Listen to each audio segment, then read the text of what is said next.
Yes, people of God, brothers and sisters, here is your boy, your friends, Minister Rez, and today I want to share with you something about God, and this is about faith.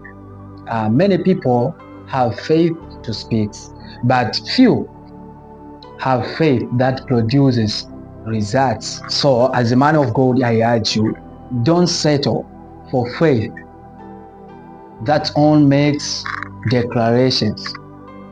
Build the kind of faith that brings visible manifestation. Yeah, develop a faith that speaks and a faith that proves itself. But remember, imani pasipo matendo imekufa. Hilo ni fumbo, labda niweke kwa Kiswahili kwa ambao walikuwa hawajaelewa.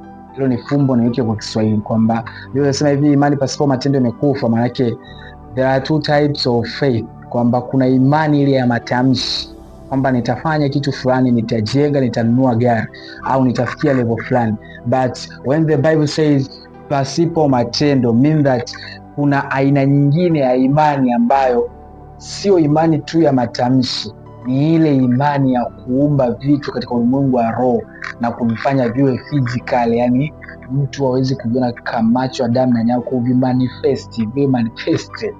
So God bless you. God bless you so much. Here is your boys of friend, Minister and Pastor Rez Everest. God bless you so much.